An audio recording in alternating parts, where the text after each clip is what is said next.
Hello everybody, I'm Scott Amos, executive producer for Lara, Croft, the Temple of Osiris, here to introduce our newest dev diary. Last time around, we met some of our design team as well as our new characters in Lara's latest 4-player adventure. We also focused on the cooperation and competition mayhem that comes with 4 simultaneous players. Today, we're here to talk about one of the defining pillars and a fan favorite of this franchise, puzzles. We're lucky to have with us our lead level designer and the puzzle design guru of both Guardian of Light and Temple of Osiris, Jeff Wages. Amos. Wages. Yeah, it's a thrill for me to be on the Lara Croft franchise. As you mentioned, I was on Guardian of Light, and when this chance came up at Crystal, I was excited to jump back into it. There are a lot of things I learned from Guardian of Light and from my work on Tomb Raider in 2013 that I was eager to bring over to Lara Croft and the Temple of Osiris. And I had a few new ideas for puzzles that we can only do now with our latest mechanics in our 4-player design. Which is kind of Jeff's way of saying that when you get stuck or frustrated at some of these crazy things he's come up with, you can please address all of your hate mail to him. Nah, they'll be fine. It's never about punishing the player. He places a huge emphasis on visual language to make sure that the puzzles are communicating themselves to the player. After that, they can cooperate and experiment and work until they find their own aha moment that solves the puzzle. Which is, honestly, for us, that's the fun, to see people get through this game, to play it front to back, to see everything. And the game is fully playable in single player. And co-op, people need to work together, though, right? Since we have 2 different classes, we split up their skill sets, so then we have these custom cooperative puzzles. As we said from our last diary, we've got archaeologists and gods. I'll let Jeff talk a little bit about their skills, but certainly having these characters that have different things. Jeff, give us a few examples of how these guys work together and the kind of things they can do.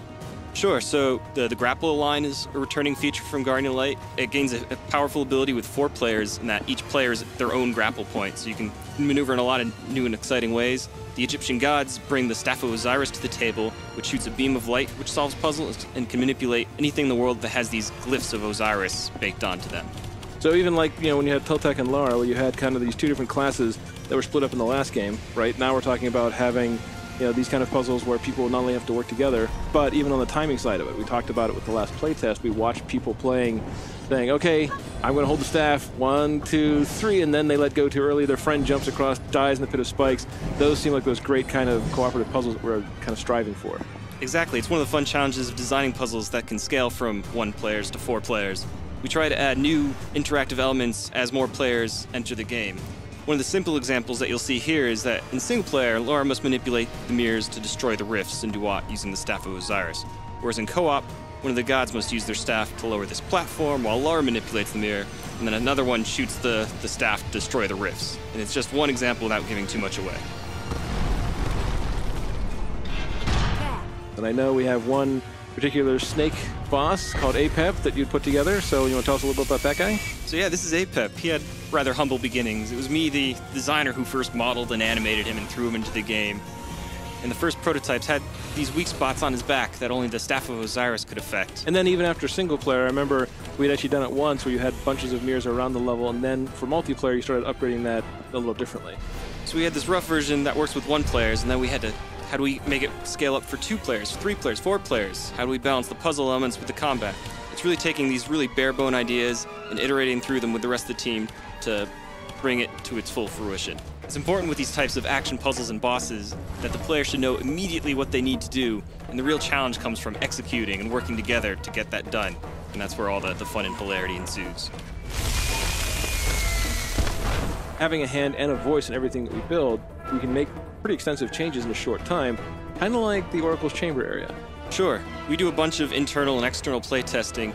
This is one area where we really felt the need to inject a new flavor, a new theme into the game. So here's where we highlighted one of the elemental effects that hadn't gotten a lot of attention yet from us, which is poison. And this gave our artists an excuse to go crazy with the green, and the designers re-authored the combat to focus on poison. We took one of our highest rated challenge tombs from later in the game and gave it a poison flavor and installed it here as a puzzle gateway to the Oracle.